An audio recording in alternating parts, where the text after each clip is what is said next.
ஜியோஷாட் TNPSC உங்களை அன்புடன் வரவேற்கிறது. இந்த வீடியோ பதிவில் நாம் டிஎன்பிசி குரூப் 4 தமிழ் அழகு 7 தமிழ் பணி தொடர்பான செய்திகளில் யாரை பற்றி பார்க்க போகிறோம்னா தேவநேய பாவனரை பற்றி பார்க்க போகிறோம். தேவநேய பாவனரை பற்றி நம்ம ஏற்கனவே புக் மெட்டீரியல் நடத்தியிருக்கோம். அது நீங்கள் பார்க்கணும்னு நினச்சிங்கன்னா கீழே டிஸ்கிரிப்ஷன் லிங்க் கொடுத்துருக்கேன், நீங்கள் போய்ட்டு செக் பண்ணி பார்த்துக்கலாம். இப்போ இந்த தேவநேயர் பாவனரோட ஒன்லைனர் மெட்டீரியல் நம்ம பார்க்க போகிறோம். ஒன்லைனர் மெட்டீரியல் என்ன சார்? ஒன்றும் இல்லை, சிம்பிளாக சொல்லணும்னா ஒன் வேர்டு என்னன்றதை எப்போயும் நீங்கள் பார்த்துடலாம். ஃபஸ்ட் கொஸ்டின் பார்க்கலாமா? அதுக்கு முன்னாடி எங்கள் ஸ்கூல் புக்கில் எங்கே கவர் ஆகிறாருன்னா 10th நியூ புக்கில் கவர் ஆகிறாரு, plus 8th old book term 3 EL 2 cover ஆகிறாரு. தேவநேய பாவனர், தமிழ் சொல்வளம், இந்த 2 லெசன்ஸ் தான் கவர் ஆகுது. வேறு எந்த இதுவும் கவர் ஆக தேவையில்ல. நீங்கள் எக்ஸ்ட்ரா எதுவும் படிக்க தேவையில்ல. ஏன்னா நமக்கு சிலபஸ்லேயே SSLC ஸ்டாண்டர்ட்னு கொடுத்தாங்க. அதனால் நீங்கள் எந்த வெப்சைட்டு போய் படிக்க தேவையில்ல, இதை போட்டு குழப்பிக்க தேவையில்ல. சிம்பிளாக வச்சுக்கோங்க, ஈஸியாக படித்து முடிச்சிடலாம். ஓகே, இப்போ ஃபஸ்ட்டு பார்த்துடலாம். தேவநேய பாவனர் எவ்வாறு அழைக்கப்படுகிறார்? மொழி ஞாயிறு என்று அழைக்கப்படுகிறார். தமிழ் சொல் வளம் என்னும் கட்டுரை எந்த நூலில் உள்ளதா? சொல்லாய்வு கட்டுரைகள் அப்படின்ற நூலில் தான் இந்த கட்டுரை இருக்குது. நெக்ஸ்ட் தேர்ட் கொஸ்டின் பாருங்க. தேவநேய பாவனர் எதன் திட்ட இயக்குனராக இருந்தார்? எதன் தலைவராக இருந்தார்? செந்தமிழ் சொற்பிறப்பியல் அகரமுதலி திட்ட இயக்குனராக இருந்தார் மற்றும் உலகத்தமிழ் கழகத்தை நிறுவி அதன் தலைவராகவும் இருந்திருக்கார். ஓகே, நெக்ஸ்ட் ஃபோர்த்து பாருங்க. இந்திய மொழிகளிலேயே மேலை நாட்டு எழுத்துருவில் முதல் அச்சு ஏறியது எந்த மொழினா? தமிழ் மொழி தான் மேலை நாட்டில், இந்திய மொழிகள்லேயே மேலை நாட்டில் எழுத்துருவில் அச்சேறிய முதல் மொழி நம்ம தமிழ் மொழி தான். ஓகே, ஃபிஃப்த்து பாருங்கள். போர்ச்சுகீஸ் நாட்டின் தலைநகர் லிசுபன். எந்த ஆண்டு கார்டிலா என்னும் நூல் முதலில் தமிழில் மொழிபெயர்க்கப்பட்டதுன்னா 1554. ஓகே, கார்டிலா நூல் எந்த வரி வடிவில் அச்சிடப்பட்டு உள்ளதுன்னா ரோமன் வடிவில் அச்சிடப்பட்டிருக்கு. 8th கொஸ்டின் பாருங்கள். கார்டிலா நூலின் முழு பெயர் என்னன்னா? கார்டிலா டி லிங்குவா டமுல் போர்ச்சுகீஸ். இதெல்லாம் ஏன் சார் இங்கே வருது அப்படின்னு நீங்கள் கேட்கலாம். இதெல்லாம் அந்த தமிழ் சொல் வளம் அப்படின்ற லெசனில் இருந்துச்சு. அதை தேவநேயர் பாவனர் தான் ஏற்றிருக்காரு. அதனால் இங்கே இதை நான் கொண்டு வந்திருக்கேன். Next 9th. கார்டிலா நூல் எந்த வண்ணத்தில் அச்சிடப்பட்டுள்ளதுனா கருப்பு, சிவப்பு. நெக்ஸ்ட் 10th கொஸ்டின் பாருங்கள். சொல்லுதல் என்னும் சொல்லின் வேறு பெயர்கள். சொல்றது அப்படின்ற சொல்லோட வேறு பெயர்கள் என்னென்ன பாருங்கள். பேசுதல், விளம்புதல், செப்புதல், உரைத்தல், கூறல், இயம்புதல், மொழிதல், இதெல்லாம் சொல்லுதலோட வேறு பெயர்கள். 11th கொஸ்டின் பாருங்கள். நாடும் மொழியும் நமது இரு கண்கள் என்று யார் கூறினார்னா பாரதியார் தான் சொல்லியிருக்கார். திராவிட மொழிகளின் ஒப்பிலக்கணம் ஆசிரியர் கால்டுவேல். தமிழில் மட்டும் பயன்படுத்தப்பட்டு தமிழுக்கே சிறப்பாக உரியவனவாக கருதப்படும் சொற்கள் மட்டுமின்றி தெலுங்கு, கன்னடம் முதலிய பிற திராவிட மொழிகளுக்கும் உரிய சொற்களில் தமிழில் உலானா உள்ளது அப்படின்னு அர்த்தம். இதை யார் சொல்லியிருக்காருன்னா கால்டுவேல் சொல்லியிருக்காங்க. அவ்வளோ, இந்த லெசன் முடிச்சு. நெக்ஸ்ட் லெசனான 8 பழைய புத்தகம் தமிழ் இயல் 8ல் இருக்க தேவநேய பாவனரை பற்றி பார்த்துடலாம். ஃபர்ஸ்ட் கொஸ்டின் பாருங்கள். மன்னிப்பு எம்மொழி சொல்? உருது சொல். மன்னிப்பு என்ற சொல்லின் தமிழ் சொல் பொறுத்து கொள்க. தமிழின் தொன்மையை உலகறிய செய்தவர் யாருன்னா கால்டுவேல். தனித்தமிழுக்கு வித்திட்டவர் பரிதிமாற் கலைஞர். தமிழை ஆளன வளர்த்து மாண்புறச் செய்தவர் யாருன்னா நம்ம தேவநேய பாவனர். 6th பாருங்கள். மன்னிப்பு உருது சொல் பொறுத்துக்கொள் என்பதே தமிழ் சொல் என்று கூறியவர் யார்? இதை கூறியவர் யார்னா நம்ம பாவனர் தான். தமிழை தலைக்கச் செய்த செம்மல் தான் நம்ம மறைமலை அடிகள். 8th பாருங்க. தேவநேய பாவனரின் வேறு பெயர்கள். மொழி ஞாயிறு, தனித்தமிழ் ஊற்று, இலக்கண செம்மல், தமிழ் மானங்காத்தவர், இதெல்லாம் அவருடைய வேறு பெயர்கள். சிறப்பு பெயர்கள் பாருங்களேன். செந்தமிழ் செல்வர், செந்தமிழ் ஞாயிறு, தமிழ் பெருங்காவலர். இதெல்லாம் நீங்கள் கண்டிப்பாக படிச்சுக்கணும், ரொம்ப ரொம்ப முக்கியமானது. உலகின் முதல் மாந்தன் தமிழன், தமிழன் தோன்றிய இடம் குமரி கண்டமே என்றவர் தேவநேய பாவனர். தேவநேய பாவனரோட பெற்றோர் ஞானமுத்து பரிபூரணம். 12th கொஸ்டின் பாருங்க. பாவனர் பிறந்த ஊர் எதுனா? சங்கரன் கோவில் அருகில் உள்ள முரம்பு. பாவனரின் காலம் 7/2/1902 பிறந்து 15/1/1981.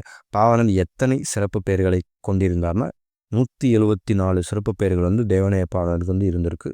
பார்த்துக்கோங்க. ஓகே, பாவனரது ஆய்வு புலத்தின் இரு கண்களாக திகழ்வது மொகஞ்சதாரோ, அப்புறம் ஹரப்பா. தமிழை வடமொழி வல்லாண்மையிலிருந்து மீட்டெடுப்பதற்காகவே இறைவன் என்னை படைத்தான் என்று கூறியவர் தேவநேய பாவனர். இதெல்லாம் ரொம்ப ரொம்ப முக்கியமானது. ஸ்கூல் புக்கில் இருக்கிறது அப்படியே நான் கொண்டு வந்திருக்கேன். ஸோ நீங்கள் மறக்காமல் படிச்சுக்கோங்க.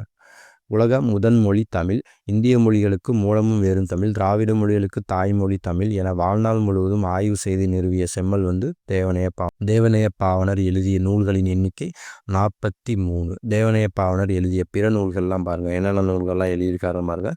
தமிழ் வரலாறு, முதல் தாய்மொழி, மண்ணிலேவின், தமிழ்நாட்டு விளையாட்டுக்கள், தமிழர் திருமணம், வளமொழி வரலாறு, தமிழர் மதம், பண்டைய தமிழர் நாகரிகமும் பண்பாடும், உயர்ந்த கட்டுரை இலக்கணம், சொல்லாராய்ச்சி கட்டுரைகள், திருக்குறள் மரபுரை.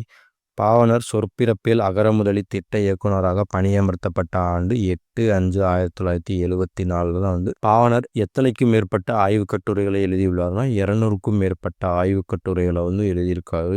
எனக்கு வறுமையும் உண்டு, மனைவியும் மக்களும் உண்டு, அவற்றோடு மானமும் உண்டு என உரைத்தவர் யார்னா தேவநேய பாவணர். தேவநேய பாவணர் பெயரில் மாவட்ட மைய நூலகம் செயல்பட்டு வரும் இடம் சென்னை அண்ணா சாலை. 24th பாருங்க, பாவணர் கோட்டம் அவர்தம் முழு உருவச்சிலை அமைந்துள்ள இடம். அவரோட முழு உருவச்சிலை எங்கே அமைஞ்சிருக்குன்னா ராசபாளையத்திற்கு அருகில் உள்ள முரம்பு. நெக்ஸ்ட், மதுரையில் உலகத்தமிழ் மாநாடு நடைபெற்ற ஆண்டு நோட் பண்ணுங்க, 5/1/1981. இதெல்லாம் ரொம்ப முக்கியமானது. ஓகே, மதுரையில் உலகத்தமிழ் மாநாட்டின் போது பாவணர் ஆற்றிய சொற்பொழிவு என்ன சொற்பொழிவுனா மாந்தன் தோற்றமும் தமிழர் மரபும். நெக்ஸ்ட், தமிழ் சொல்லாராய்ச்சியில் உச்சம் தொட்டவர் யார்னா தேவநேய பாவனர். 16 செவ்வியல் தன்மைகளை கொண்டது செம்மொழி என உரைத்தவர் தேவநேய பாவனர். சொல்லாய்வு கட்டுரைகள் என்பதனை இயற்றியவர் யார்னா தேவநேய பாவனர். தமிழ் சொல்வளம் என்ற நூலை இயற்றியவர் தேவநேய பாவனர் தான். ஓகே, தேவநேய பாவனரை பற்றி முந்தைய ஆண்டு என்னோட தான் கேட்டிருக்காங்களோ அதையும் இதில் ஆட் பண்ணியிருக்கேன். ஃபர்ஸ்ட் கொஸ்டின் பாருங்க, 1981 முதல் உலகத்தமிழ் மாநாட்டில் மாந்தன் தோற்றமும் தமிழர் மரபும் என்னும் தலைப்பில் சொற்பொழிவாற்றியவர் யார்னா தேவநேய பாவனர் தான். நெக்ஸ்ட், செகண்ட் கொஸ்டின் பாருங்க, தேவநேய பாவனர் மொழி ஞாயிறு என்று அழைக்கப்படுகிறார். கரெக்ட். செந்தமிழ் சொற்பிறப்பில் அகரமுதலி திட்ட இயக்குனராக பணியாற்றியவர் தெரியும், தேவநேய பாவனர். பள்ளிப்பறவைகள் என்ற நூலை எழுதியவர், இது தப்பு. பள்ளிப்பறவைகள்னு எழுதியது நம்ம பாவேந்தர பாரதிதாசன் தான் பள்ளிப்பறவைகள் அப்படின்னு எழுதியிருக்காரு, இது தப்பானது. அப்போ கூற்று 1, 2 மட்டும் சரி. இந்த ஆன்சர் தான் correct. Okay, next third question பாருங்க, மொழி ஞாயிறு என்று அழைக்கப்படுவர் தெரியும், தேவநேய பாவனர். ஓகே, ஃபோர்த் கொஸ்டின் பாருங்க, தமிழ் மொழியை வடமொழி வல்லாண்மையிலிருந்து மீட்டெடுப்பதற்காக இறைவன் என்னை படைத்தான் என்று கூறியவர் தேவநேய பாவனர். ஓகே, ஃபிஃப்த் கொஸ்டின் பாருங்க, சரியானதை கண்டறி. தேவநேய பாவனர் அகரமுதலி திட்ட இயக்குனராக பணியாற்றினார். கரெக்ட். தமிழ் சொல்லாராய்ச்சியில் உச்சம் தொட்டவர். கரெக்ட். உலகத்தமிழ் கழகத்தை நிறுவி அதன் இயக்குனராக இருந்தார். கரெக்ட். செந்தமிழ் சொற்பிறப்பில் அகரமுதலி தலைவராகவும் இருந்தார். ஓகே, அனைத்தும் சரி. தேவநேய பாவனர் எத்தனை நூல்களை படைத்துள்ளாரா 43 நூல்களை படைச்சிருக்காரு தேவநேய பாவனர். 7th கொஸ்டின் பாருங்க, செந்தமிழ் ஞாயிறு என சிறப்பு பெயர் பெற்றவர் தேவநேய பாவனர். உங்களுக்கு எல்லாருக்கும் தெரியும், முன்னாடி சொல்லியிருப்பேன். 16 செவ்வியல் தன்மைகளை கொண்டது செம்மொழி என கூறியவர் பாவனர். 9th கொஸ்டின் பாருங்க, தமிழை ஆளென வளர்த்து மாண்புறச் செய்தவர் தேவநேய பாவனர். 10th, பாவனர் சொற்பிறப்பியல் அகரமுதலி திட்ட இயக்குனராக பணியமர்த்தப்பட்ட ஆண்டு 8/5/1974 தான் அவர் பணியமர்த்திருக்காங்க. 11th பாருங்க, கீழ்கண்டவற்றுள் தேவநேய பாவனரின் சிறப்புகளில் பொருந்தாததை தேர்ந்தெடு. செந்தமிழ் ஞாயிறு கரெக்டு, செந்தமிழ் செல்வர் கரெக்டு, தமிழ் பெருங்காவலர் கரெக்டு, இலக்கிய செம்மல் அதான் தப்பு.